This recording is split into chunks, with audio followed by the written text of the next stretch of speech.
네, 오늘 이야기해 볼 것은 지금 관세 협정, 지금 미국과 이제 관세 협정이 지금 진행을 되고 있는데 상당히 이제 우리나라가 상당히 지금 좀 어려운 처지에서 관세 협정을 하고 있는 걸로 알고 있습니다. 그래서 과연 이것이 과연 앞으로 어떻게 될 것인가? 그리고 이제 단 하루밖에 안 남았습니다. 그 지금 상당히 이제 그 도널드 트럼프 행정부가 어떤 특유의 그 과거의 어떤 그 협상 방식과는 굉장히 다른 방식으로 지금 밀어붙이고 있는데 지금 과연 그런 것들이 과연 어디서 이게 비롯됐을까? 그리고 지금 이제 앞으로 협정 과연 어떻게 될 것인가? 뭐 이런 거에 대해서 좀 이야기를 좀 해보겠습니다. 먼저 이제 얼마 전에 이제 그 일본과 딜을 이제 협정을 했어요. 그게 5천억 달러, 5천억 달러를 이제 일본이 이제 미국에 투자를 하기로 했고, 그 대가로 이제 원래 25%였던 관세율을 15%로 낮춰주기로 했다고 합니다. 근데 이제 굉장히 놀라운 것은 아직 협정에 사인을 안 했는데 그 라트닉 장관, 그 딜을 주도했던 라트닉 장관이 그 방송에 나와서 했던 이제 발언을 보면 상당히 놀라운 것들이 있습니다. 그 중에 하나는 이제 여기에 투자되는 5천억 달러의 이제 수익금의 90%를 미국이 가져가고 10%를 일본이 가져간다고 합니다. 물론 이것이 진짜 그들이 제대로 어떤 그런 협정을 맺었는지 그런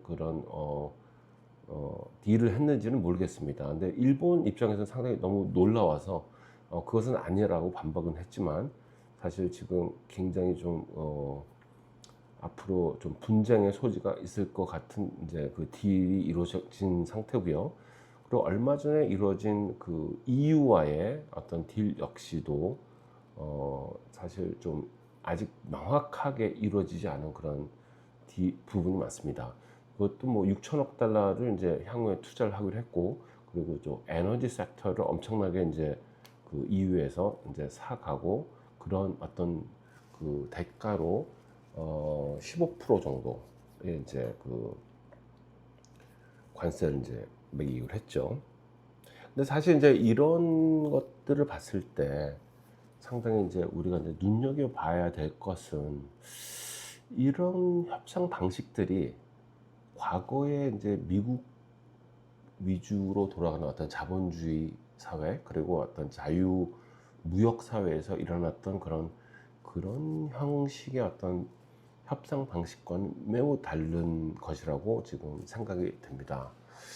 그리고 이것은 사실은 어떻게 보면 동맹이나 어떤 친구 사이에서 일어나는 어떤 그런 방식의 어떤 협상이라기보다는 이것은 어떻게 보면은 마피아 그리고 어떻게 보면 이제 약간 깡패 깡패들이 어떤 약자들한테 가서 사실 굉장히 어떤 협박을 하고 그리고 그들한테 가장 필요한 것을 취하는 그런 종류의 어떤 굉장히 일차원적인 과거의 어떤 그 굉장히 어떤 시장이 선진화되고 그 시스템이 선진화되기 이전의 방식으로 이루어지는 것이 아닌가라는 어떤 그런 의구심이 드는 것이 사실입니다. 상당히 재밌는 것 중에 하나는 그 만시간의 법칙을 쓴 그 유명한 말콤 글래드웰이라는 작가가 트럼프가 일기에 대통령이 됐을 때 그 트럼프가 하는 어떤 굉장히 그 기존의 어떤 정치 문법, 워싱턴의 정치 문법과는 아주 다른 방식의 그런 종류의 어떤 이야기 스타일, 그리고 그런 방식들이 모든 어떤 그 워싱턴의 정가나 아니면 미국의 모든 사람들 그리고 전 세계 모든 사람들이 상당히 이제 적응을 잘못하고 놀랐어요. 근데 하지만 말콤 글래드웰은 뭐 이것은 굉장히 당연한 결과다 그렇게 이야기를 했는데 그의 어떤 그 주장은 그것은 굉장히 그 개발업자의 방식과 너무 일치하기 때문에 그래서 그거를 어떤 개발업자의 그 일의 프로세스로 이해를 하면 모든 것이 이해가 될 것이다 라고 이야기를 했습니다. 근데 이제 그런 것들을 한번 잘 좀 살펴보면 굉장히 설득력이 있는 이야기라고 생각이 됩니다. 트럼프는 이제 그 아버지 때부터 뉴욕에서 그런 그 개발업을 했죠. 특히 이제 트럼프가 이제 그 개발업의 어떤 이제 정점을 찍었을 때 이제 뉴욕에서 정점을 찍었고요. 근데 사실 뉴욕에서 일어나는 어떤 개발업이라는 것을 보면은 이것은 사실은 처음에 제일 중요한 게 이제 땅을 확보하는 겁니다. 땅을 확보해야 되는데 그것은 뭐 한국이 됐건 미국이 됐건 어느 나라가 됐건 여기서는 굉장히 그 어떤 신사적인 어떤 선진화된 방식으로 이루어지기가 어렵죠. 이것은 마침 그 마피아와 또 어느 정도 결탁이 돼 있었을 거라고 추측이 됩니다. 과거에 뭐 뉴저지가 됐건 브루클린이 됐건 이쪽에 대부분의 이제 부동산업이 상당히 많은 마피아들이 또 사실 굉장히 연루가 된 것도 사실이고요. 그래서 사실은 이런 땅을 확보하기 위해서 이들은 사실 굉장히 그 여러 가지 방식으로 이것을 싸게 사기 위해서 굉장히 여러 가지 방식을 씁니다. 그리고 이 과정에는 엄청나게 가혹한 딜이 일어나기도 하고, 그리고 그 땅의 주인들을 결국에는 어느 방식으로라도 궁지에 몰아서 이것을 굉장히 싸게 사는 것입니다. 그리고 실제로 이제 도널드 트럼프가 그런 거에 굉장히 능했다라는 또 이야기도 있습니다. 그래서 사실은 이제 개발업자의 가장 중요한 부동산 개발업자의 가장 중요한 사업의 성패 중에 굉장히 큰 부분이 이제 땅을 싸게 사는 것입니다.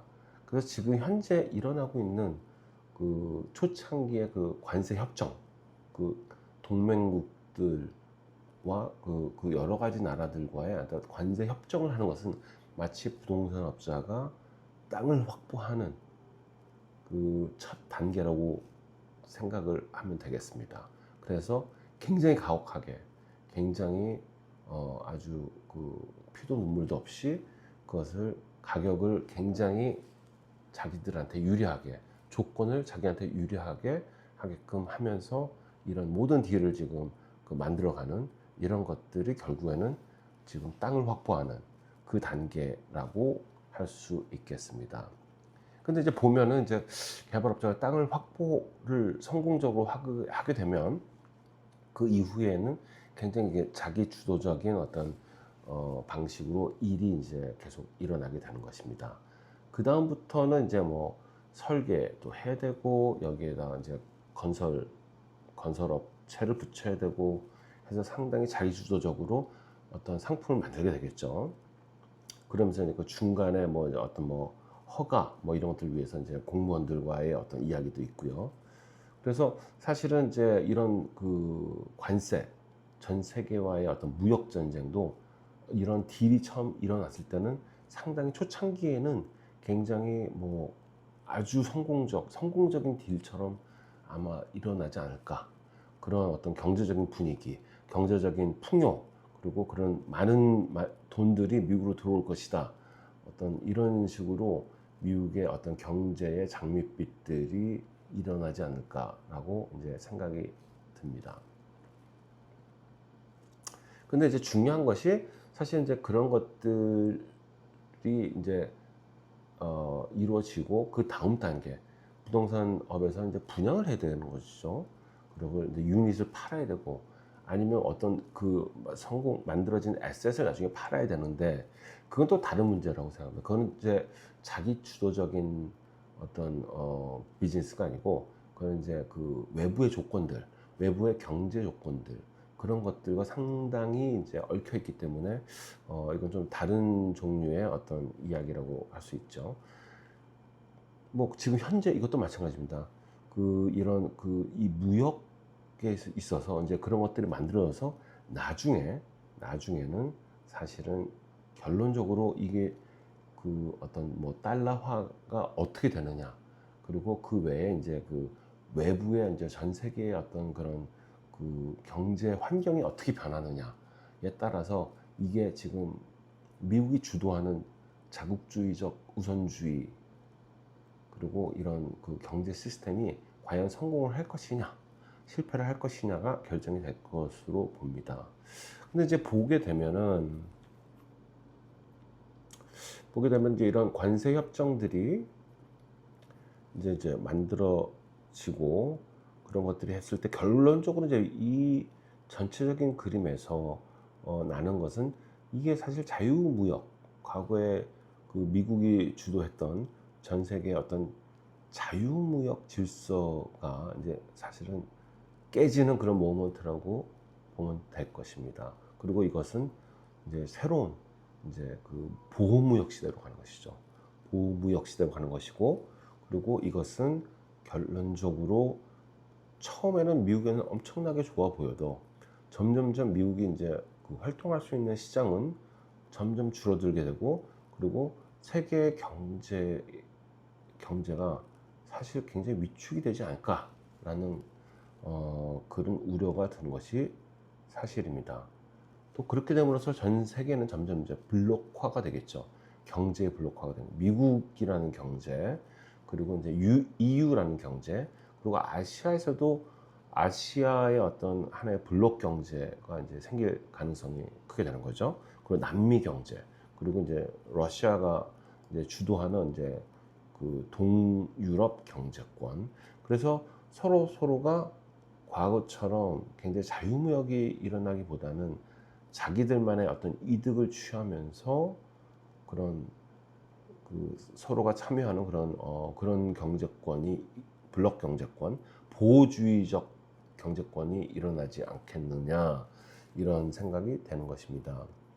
결국에는 뭐 이런 거에 의해서 미국의 어떤 그 가지고 있었던 건 팬 아메리카, 그러니까 미국이 이제 전 세계의 그 슈퍼 파워로서 어떤 정도의 파워는 계속 유지하겠지만 과거의 그런 그 초강대국, 제1의 초강대국과 그리고 여러 가지 측면에서의 그런 지위들이 좀 깨지지 않을까, 또 좀 그렇게 생각이 되는 것이죠.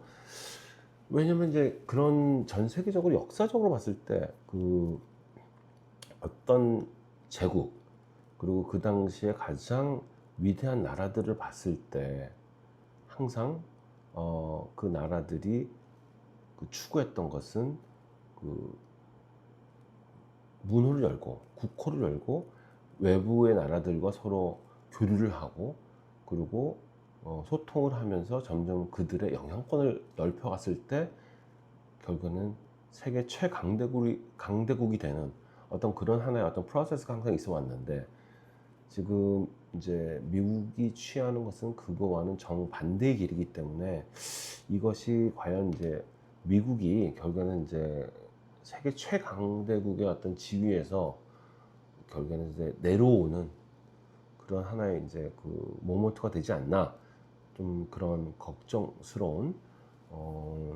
그런 것도 생각을 해보고 있습니다. 그 결국에는 미국이 가졌던 그런 하나의 강점들, 가장 민주적이고 그리고 가장 이성적인, 그리고 지식 베이스로, 그리고 어떤 한 개인이 아닌 시스템에 의해서 돌아갔던 그런 인류가 만들어낸 가장 이상적이고 가장 효율적인 나라가 결국에는 과거의 어떤 그 왕조의 나라, 과거의 어떤 그 봉건주의 나라처럼 어떤 개인, 어떤 절대 권력을 가진 권력자, 그리고 그 사람들 주변의 어떤 측근들, 이런 사람들에 의해서 이런 사람들의 어떤 생각에 의해서 좌지우지되는, 결국에는 이것이 인류 문명 문화의 어떤 퇴보로까지 이루어지지 않을까라고 걱정이 되는 것입니다. 결국에는 이제 미국은 과연 우리가 생각했던 과거의 어떤 동맹적인 것, 친구의 지위에서 과연 어떻게 그 친구의 지위, 동맹의 지위를 유지하게 될 것인가, 아니면 하나의 어떤 굉장히 강력한 국가이지만 하나의 그 rogue state, 그러니까 과거에 이제 깡패 국가라고 얘기하는 것이죠. 뭐 러시아도 그랬고, 그런 나라와 와 비슷하게 가는 것일까? 이런 것들이 상당히 앞으로 우리가 예의주시해서 봐야 될 것이라고 생각합니다. 또 하나는 이제 대한민국이 빨리 이렇게 성공적인 무역 협정을 미국과 이루기를 기원하면서 네, 이번 편은 여기서 이제 마치겠습니다. 감사합니다.